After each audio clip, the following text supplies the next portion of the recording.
Everyone, welcome to your channel with me Namrata और make it simple. तो आज हम जिस टॉपिक को सिंप्लीफाई करने वाले हैं, फोटोसिंथेसिस। ये तो आपने स्कूल डेज में पढ़ा ही होगा, फोटोसिंथेसिस का बेसिक जो केमिकल फॉर्मूला है। आज हम कुछ नया ये पढ़ने वाले हैं कि हम इसकी फुल ऑन प्रोसीजर को पढ़ेंगे। कैसे कि हम बाहर देख रहे हैं कि प्लांट्स रहते हैं, ठीक है, उनकी पत्तियां रहती हैं, कैसे वो एब्सॉर्ब करती हैं लाइट को, नीचे से वाटर को और एटमॉस्फेयर से कार्बन डाइऑक्साइड को, और इनको लेके वो अपने फूड प्रोडक्ट बनाती है किस तरीके से, ठीक है। तो हम इन सब चीजों को स्टेप बाय स्टेप पढ़ेंगे, जिसके अंतर्गत जेड स्कीम, जिसे हम इलेक्ट्रॉन ट्रांसपोर्ट सिस्टम भी कह सकते हैं, और कैल्विन साइकिल, इन सब चीजों को हम पढ़ेंगे पूरे डिटेल में। फोटोसिंथेसिस को हम जानेंगे। तो फिर चलिए सिंप्लीफिकेशन स्टार्ट करते हैं। ये जो वीडियो है सीरीज में आएंगी, ये पहला वीडियो है जिसमें हम ओवरव्यू देखेंगे फोटोसिंथेसिस का, और बाकी की वीडियोस आपके आगे की टॉपिक को कवर करेंगे, ठीक है। तो जैसा कि हम जानते हैं कि प्लांट्स जो है, प्लांट नीड्स क्या क्या चाहिए प्लांट्स को फूड प्रोडक्ट करने के लिए। सबसे पहले तो कार्बन डाइऑक्साइड चाहिए, जो कि हमें इन्वायरमेंट से मिल जाता है, ठीक है। तो इन्वायरमेंट से हमें कार्बन डाइऑक्साइड मिल गया। अब हमें चाहिए वाटर। तो वाटर प्लांट्स को जो है वो सॉइल से मिल जाता है, ठीक है। अब हमारे पास कार्बन डाइऑक्साइड हो गई, वाटर हो गई। अब हमें केमिकल रिएक्शन को परफॉर्म करने के लिए एनर्जी की जरूरत होती है। किसी भी बायोलॉजिकल रिएक्शन को परफॉर्म करने के लिए एनर्जी की जरूरत होती है, ठीक है। तो यहाँ पे जो एनर्जी सोर्स है वो हमारा सनलाइट है, ठीक है। सनलाइट जो है वो यहाँ पे एनर्जी सोर्स का काम करता है, ठीक है। तो अब इतनी चीजें हमें रॉ मटेरियल जो है वो मिल गई। अब इससे जो हमें प्रोडक्ट मिलता है वो मिलता है ग्लूकोज। स्टार्च के फॉर्म में प्लांट्स जो है वो ग्लूकोज को स्टोर करते हैं। ये इसका बिल्डिंग ब्लॉक है। जो प्रोसीजर है वो कहलाती है फोटोसिंथेसिस। बाय प्रोडक्ट जो निकलता है वो निकलता है ऑक्सीजन, और यही ऑक्सीजन जो है वो एनिमल्स जो हैं अपने ब्रीदिंग के लिए इस्तेमाल करते हैं, ठीक है। आई बात समझ में। ये है हमारा फोटोसिंथेसिस का ओवरव्यू। इसका जो केमिकल फॉर्मूला है कुछ इस तरीके से है, कार्बन डाइऑक्साइड प्लस H2O, जिसमें हमें क्या क्या चाहिए, लाइट चाहिए और चाहिए क्लोरोफिल पिगमेंट्स, जिसकी हेल्प से ही ये फोटोसिंथेसिस जो है वो कंप्लीट होता है। अब इसके बाद हमें मिलेगा ग्लूकोज C6H12O6, ठीक है। प्लस हमें यहाँ ऑक्सीजन मिलती है जो कि रिलीज हो जाती है। अब इसको हम थोड़ा बैलेंस कर लेंगे। यहाँ पे 6 6 6। इमेजिन करते हैं कि ये प्रोसीजर जो हमारे सराउंडिंग इन्वायरमेंट है उसमें कैसे होती है, ठीक है।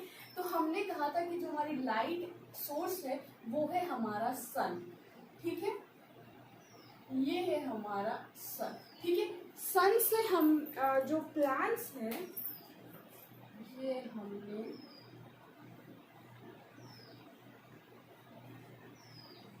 प्लांट्स रफली हमने ड्रॉ कर दिया है, ठीक है,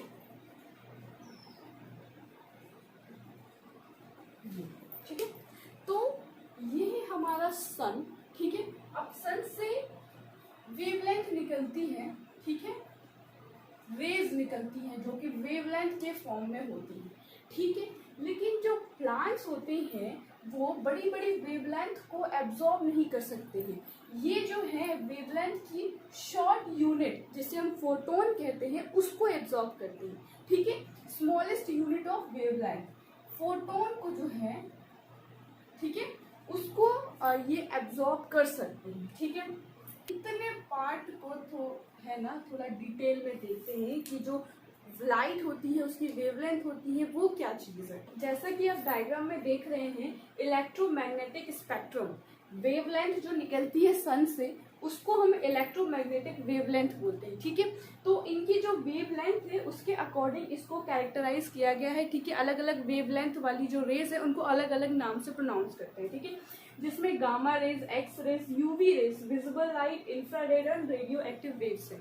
ठीक है, तो इनमें से जो प्लांट के लिए यूजफुल जो रेज है वो सिर्फ और सिर्फ विजिबल लाइट है। ठीक है, विजिबल लाइट नाम से समझ में आ रहा है कि जो लाइट हम देख सकते हैं वो विजिबल लाइट कहलाती है। ठीक है, तो सिर्फ जो प्लांट्स होते हैं इनके जो पिगमेंट्स होते हैं, क्लोरोफिल पिगमेंट्स जो कहते हैं जिनको, वो सिर्फ इस विजिबल लाइट को ही एब्जॉर्ब करती है। ठीक है, यहाँ पे एक फिनोमिना ये भी है कि जो कलर हमें दिखाई देता है, लाइक जो प्लांट्स है वो हमें ग्रीन कलर का दिखाई देता है। ठीक है, तो जो प्लांट्स होते हैं वो जो सन से जो रेज आती हैं उनमें जो विजिबल लाइट है उनमें से ग्रीन और येलो, ठीक है, ग्रीन एंड येलो, ये जो दोनों विजिबल लाइट होती है इनको जो है वो रिफ्लेक्ट कर देती है। ठीक है, और एब्जॉर्ब क्या करती है, रेड एंड ब्लू। जो प्लांट्स हैं वो लाइट को एब्जॉर्ब करते हैं कलर पिगमेंट्स के द्वारा, जो कि प्लांट्स की लीफ में प्रेजेंट होता है। इसीलिए लीफ की जो सरफेस है ना वो फ्लैट रहती है, ताकि ज्यादा से ज्यादा जो सन की रेज हो ना उनको हम एब्जॉर्ब कर सकें। ठीक है, और अब हम बात करते हैं वाटर तो रूट्स के द्वारा एब्जॉर्ब करके ऊपर चली जाती है। ठीक है, अब हम बात करते हैं लीफ में, हाँ हमें एयर भी चाहिए। ठीक है, कार्बन डाइऑक्साइड भी तो ये एब्जॉर्ब करते हैं और निकालता है। तो ये होता है लीफ में प्रेजेंट जो स्टोमेटा होता है। ठीक है, स्टोमेटा जो है ये भी हम लोग स्कूल डेज में पढ़े होते हैं। ठीक है, तो जो स्टोमेटा के द्वारा जो एयर है उसको ली जाती है और बाहर निकाली जाती है। ठीक है, लाइक स्टोमेटा इस टाइप से कुछ रहता है। ठीक है, और ये इसमें प्रेशर जब अप्लाई होता है तो ये इस तरीके से होता है और ये खुल जाता है। ठीक है, तो यहाँ से जो मेरा ये गैप देख रहे हो आप, यहाँ से एयर को सक कर लिया जाता है, फिर वापस से जब स्टोमेटा ढीला पड़ता है तो ये ऐसे क्लोज हो जाता है। ठीक है, कुछ इसी तरीके से प्रोसीजर जो होती है स्टोमेटा की चलती है। तो अभी आपको समझ में आया कि रॉ मटेरियल प्लांट्स के द्वारा कैसे एब्जॉर्ब किया जा रहा है। हमने देखा कि लाइट को कैसे एब्जॉर्ब कर रहा है, वाटर को कैसे एब्जॉर्ब कर रहा है और एयर को कैसे एब्जॉर्ब कर रहा है। ठीक है, तो ये फिजिकल रॉ मटेरियल कलेक्ट हो चुका है। अब हम थोड़ा केमिकल में घुसते हैं। ठीक है, बायोकेमिकल रिएक्शन में घुसते हैं कि कैसे ये रॉ मटेरियल को ग्लूकोज में कन्वर्ट कर दे रहा है। ठीक है, यहाँ पे ये जो फोटोसिंथेसिस है वो इंटरेस्टिंग मोड़ लेता है कि कैसे फिजिकल चीज़ों को अब ग्लूकोज में कन्वर्ट कर रहा है ये प्लांट। ठीक है, तो हम उसको देखते हैं। तो ये जो लीफ है उसका अपर एंड लोअर एपिडर्मिस है। ठीक है, ऊपर की लेयर है। ठीक है, इसके अंदर प्रेजेंट है हमारे प्लांट सेल। ठीक है, और प्लांट सेल जो है इनके बीच में ये मेसोफिल सेल्स है। ठीक है, इन्हीं के अंदर जो है वो क्लोरोप्लास्ट जो है वो प्रेजेंट होता है। ठीक है, ये जो मेसोफिल सेल है, मेसोफिल सेल के अंदर जो ग्रीन कलर का आप डॉट देख रहे हैं ये क्लोरोप्लास्ट को जो है वो रिप्रेजेंट कर रहा है। ठीक है, अब यहाँ पे एक नया वर्ड है जाइलम एंड फ्लोएम। ठीक है, तो हमने कहा था कि जो प्लांट है उसके रूट से वाटर को एब्जॉर्ब करते हैं। ठीक है, तो ये काम करने के लिए कौन रिस्पॉन्सिबल होता है, जाइलम। ठीक है, तो जाइलम आप इसको रिलेट कर सकते हैं जल से। ठीक है, तो आपको हमेशा याद रहेगा, कंफ्यूजन नहीं होगा कि जाइलम क्या काम करता है, फ्लोएम क्या काम करता है। जाइलम जो है वो वाटर को मतलब प्लांट्स की दूसरे पार्ट तक पहुंचाता है, लाइक एक पाइप की तरह काम करता है। वाटर पाइप जैसा होता है ना, वैसे ही जाइलम का काम होता है प्लांट्स में। ठीक है, और फ्लोएम क्या होता है कि फोटोसिंथेसिस के बाद जो प्रोडक्ट बन जाता है हमारे पास ग्लूकोज। ठीक है, तो उसको दूसरे प्लांट की दूसरे पार्ट तक पहुंचाने का काम जो है वो फ्लोएम का होता है। ठीक है, फ्लोएम को आप फल से रिलेट कर दो, फल मतलब ऐसा खाने की चीज। ठीक है, तो वो जल हो गया, अब जाइलम हो गया, जल से रिलेट कर लो, और फ्लोएम को फल से रिलेट कर दो, भोजन, जिससे आपको कभी समझने में कंफ्यूजन नहीं होगी। ठीक है, तो ये प्रेजेंट है, ये है हमारा बंडल शीट। ठीक है, अब हमने कहा था कि जो एटमॉस्फेयर से जो एयर है वो कौन लेता है, तो वो हमारा स्टोमाटा। ठीक है, ये है स्टोमाटा, ये अभी खुला हुआ है और जब काम नहीं होगा तो ये क्लोज हो जाता है। ठीक है, तो ये स्ट्रक्चर है हमारे प्लांट की लीफ का। अब हमको मेनली देखना है कि प्लांट सेल में क्लोरोप्लास्ट कहाँ प्रेजेंट होता है। ठीक है, तो ये हमने एक एक प्लांट की जो सेल है उसको हमने समझाने की कोशिश की है कि अब आपको प्लांट सेल तो बताने की जरूरत नहीं पड़ेगी, हम एनिमल और प्लांट सेल बहुत अच्छे से जानते हैं, ठीक है। तो हमने एक रफ डायग्राम बनाया है, ये हमारे वैक्यूल, न्यूक्लियस और ये क्लोरोप्लास्ट, ठीक है। क्लोरोप्लास्ट जो है प्लांट सेल में, जो क्लोरोप्लास्ट है वही इम्पॉर्टेंट रोल प्ले करते हैं फोटोसिंथेसिस के लिए। यहीं पे फोटोसिंथेसिस जो है वो परफॉर्म होती है, ठीक है। अब जो क्लोरोप्लास्ट होते हैं उनका स्ट्रक्चर कैसा होता है, तो हम यहाँ पे बनाते हैं ये कुछ इस तरीके से, इसका upper membrane and lower membrane, inner membrane, outer membrane और इनर मेम्ब्रेन, इस तरीके से डबल लेयर मेम्ब्रेन होती है क्लोरोप्लास्ट में, ठीक है। अब इसके अंदर जो है वो सिक्के के ढेर के समान संरचना प्रेजेंट होती है, ठीक है, जिसे हम ग्रेना कहते हैं, ठीक है, ग्रेनम, ठीक है, जिसे हम ग्रेनम कहते हैं। और ये दोनों ग्रेनम एक दूसरे से ग्रेनम लैमेली के थ्रू जो है वो कनेक्टेड रहती है, ठीक है, को ग्राना बोलते हैं। और इसके सिंगल यूनिट को बोलते हैं थैलेकोइड। जो लिक्विड मटेरियल भरा हुआ है इसे हम स्ट्रोमा कहते हैं, इसे हम स्ट्रोमा कहते हैं, ठीक है। तो इस तरीके से स्ट्रक्चर होता है हमारे क्लोरोप्लास्ट का, ठीक है। अब हम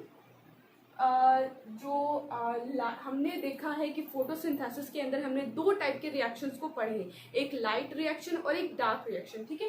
तो ऐसा नहीं है कि जो डार्क रिएक्शन है वो बिना लाइट की प्रेजेंस में हो जाता है, ऐसा नहीं है। बेसिक जो कॉन्सेप्ट है वो यही है कि लाइट रिएक्शन जब होगा तो ही उससे डार्क रिएक्शन परफॉर्म हो पाएगी। ऐसा नहीं है कि लाइट रिएक्शन अलग चलती है और डार्क रिएक्शन अलग चलती है, नहीं, बिना लाइट रिएक्शन के डार्क रिएक्शन परफॉर्म हो ही नहीं सकती। उसी का आधा पार्ट है डार्क रिएक्शन, फोटोसिंथेसिस का ही आधा पार्ट है। लाइट रिएक्शन में एनर्जी जनरेट होती है और डार्क रिएक्शन में फूड प्रोडक्ट बनता है, ठीक है। तो अब ये बात आती है कि ये दोनों जो रिएक्शंस है वो कहाँ होती है। हमको तो ये पता है कि सेल की क्लोरोप्लास्ट में होती है, लेकिन क्लोरोप्लास्ट में कहाँ होती है। तो क्लोरोप्लास्ट का स्ट्रक्चर हमने देखा, ठीक है। और इसमें हमने देखा कि दो चीजें हैं, ग्रेना है और स्ट्रोमा है, ठीक है। तो जो ग्रेना है, ठीक है, मतलब एक थैलेकोइड जो है, इसके मेम्ब्रेन्स में जो है वो हमारी लाइट रिएक्शन परफॉर्म होती है और जो स्ट्रोमा है उनमें डार्क रिएक्शन परफॉर्म होती है, ठीक है। अब हम थोड़ा सा ग्रेना के स्ट्रक्चर को जूम इन करके देखेंगे कि इनका जो इंटरनल स्ट्रक्चर है वो एक्चुअल में क्या है। इसके इतने पोर्शन को जब हम जूम इन करके देखते हैं, ठीक है, दो लेयर्स को, तो कुछ इस तरीके से जो है वो दिखाई देती है, ठीक है। आउटर मेम्ब्रेन दिखाई देती है, ठीक है। क्लोरोफिल के जो है वो मॉलिक्यूल्स दिखाई देते हैं। तो जब हम और इनको जूम इन करके देखते हैं, लाइक जब हम सिर्फ इतने पोर्शन को जो है वो हम जूम इन करके जब देखते हैं तो हमें क्या क्या स्ट्रक्चर जो है वो दिखाई देते हैं। ये बिल्कुल इसका बेसिक स्ट्रक्चर है, ठीक है। तो इसको हम ध्यान से देखते हैं कि जो हमारी ये मेम्ब्रेन है, ठीक है, इसे प्रोटीन लेयर भी कहते हैं, ठीक है। अब ये जो मेम्ब्रेन है इसके अंदर सबसे पहली जो चीज आ रही है वो है अपना क्लोरोफिल पिगमेंट्स। यही वो क्लोरोफिल पिगमेंट्स हैं जो कि जो सनलाइट है उनकी विजिबल रेज जो है उनको एब्जॉर्ब करता है सबसे पहले, ठीक है। तो ये जो क्लोरोफिल सिस्टम है, ये क्लोरोफिल सिस्टम 2 और 1 जो है वो लाइट को एब्जॉर्ब करते हैं। इसके बारे में हम डिटेल में पढ़ेंगे आगे, जब हम लाइट और डार्क रिएक्शन को पढ़ेंगे तो फिर इसके मेम्ब्रेन को और डिटेल में पढ़ेंगे और इसके अंदर रिएक्शन कैसे परफॉर्म होती है उसको हम देखेंगे, ठीक है। तो यहाँ पे भी ये समझने की कोशिश करिए, जो मेम्ब्रेन है आउटर मेम्ब्रेन, उसके सरफेस पे ही आपको मिल जाता है क्लोरोफिल पिगमेंट, ठीक है। इसके बाद हमारे पास मेम्ब्रेन में हमारी जो बेसिक मेम्ब्रेन लिपोप्रोटीन की जो लेयर होती है वो यहाँ पे फास्फोलिपिड की लेयर है। बीच में जो ये आप रेड लाइन देख रहे हैं ये अनदर पिगमेंट है जिसे हम कैरोटिनॉइड कहते हैं, ठीक है। तो ये आपका एक बेसिक स्ट्रक्चर है ग्रेना का। आई होप आपको ये क्लियर हुआ होगा कि कैसे एक लीफ से उसके स्मॉलेस्ट यूनिट तक हम पहुंचेंगे, ठीक है। जैसा कि आप डायग्राम में देख रहे हैं कि हमने क्लोरोफिल मॉलिक्यूल का स्ट्रक्चर यहाँ पे बनाया हुआ है। सामने आप देख रहे हैं कि ये दो पार्ट में दिखाई दे रहा है। पहला है ये हेड लाइक स्ट्रक्चर और दूसरा है टेल लाइक स्ट्रक्चर, इसीलिए इसे हम टेडपोल लाइक स्ट्रक्चर भी कहते हैं। ठीक है, तो जो हेड लाइक स्ट्रक्चर है इसे हम परफोरिन हेड कहते हैं और टेल को फाइटोल टेल कहते हैं। ठीक है, तो परफोरिन जो हेड है इसमें पायरोल रिंग प्रेजेंट होता है, जो 4 पायरोल रिंग जो आइसोसाइक्लिक पायरोल रिंग जो है ये यहाँ पे प्रेजेंट होता है और इसके सेंटर में मैग्नीशियम मॉलिक्यूल जो है प्रेजेंट होता है। ये सब एक दूसरे से कनेक्टेड रहते हैं बॉन्ड के थ्रू।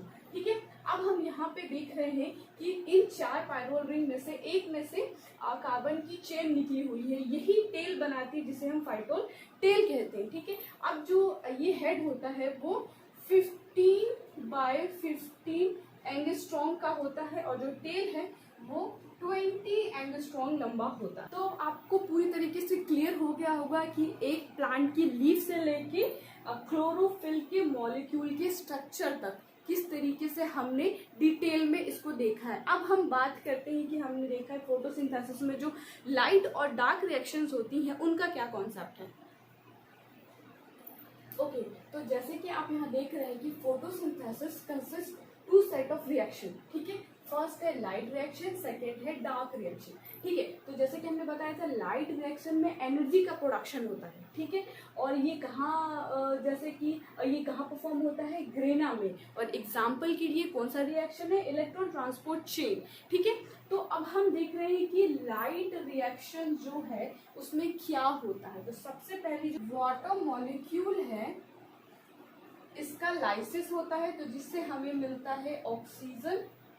ठीक है, और प्लस हाइड्रोजन। ठीक है, तो ऑक्सीजन जो ये हमारा बाय प्रोडक्ट मिल जाता है हमें, और जो ये हाइड्रोजन है वो जो हमारा इलेक्ट्रॉन ट्रांसपोर्ट चेन है उसमें यूटिलाइज होता है किसके प्रोडक्शन के लिए, एनर्जी के प्रोडक्शन के लिए, जो कि क्या बनाता है NADPH और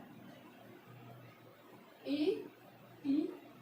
तो इस तरीके से जो फर्स्ट लाइट रिएक्शन है इसमें हमें एनर्जी मिल जाती है। ठीक है, अब केमिकल रिएक्शन में एनर्जी ATP और NADPH के फॉर्म में ही स्टोर होती है और फिर इसी से ही रिएक्शन को बूस्ट मिलता है आगे के स्टेप्स को परफॉर्म करने के लिए। ठीक है, तो फर्स्ट जो स्टेप है उसमें हमारा ये बनता है। अब हम बात करते हैं डार्क रिएक्शन की। तो जो डार्क रिएक्शन है वो क्या करते हैं, वो इस एनर्जी का यूटिलाइज करके कार्बन डाइऑक्साइड को लेके क्या बनाता है, ग्लूकोज बनाता है C6H12O6, जो कि है हमारा ग्लूकोज बनाता है, जो कि स्टार्च के फॉर्म में इसे स्टोर करके रखता है प्लांट, क्योंकि जो स्टार्च है वो प्लांट का बहुत ही इसेंशियल कंपोनेंट होता है। जैसे कि एनिमल्स में प्रोटीन बिल्डिंग ब्लॉक की तरह कार्य करते हैं, वैसे ही प्लांट्स में स्टार्च एंड ग्लूकोज जो है बहुत ही इंपॉर्टेंट रोल प्ले करता है। तो आई होप आपको फोटोसिंथेसिस का ओवरव्यू जो है वो क्लियर हो गया हो। वीडियो अगर अच्छी लगे, आपके लिए हेल्पफुल हो तो वीडियो को लाइक करें, साथ ही कमेंट करें। वीडियो से रिलेटेड कोई क्वेश्चन हो तो चैनल पर नए हैं तो चैनल को सब्सक्राइब करें और अपने फ्रेंड्स और दोस्तों के साथ ज़रूर शेयर करें। Thank you so much for watching.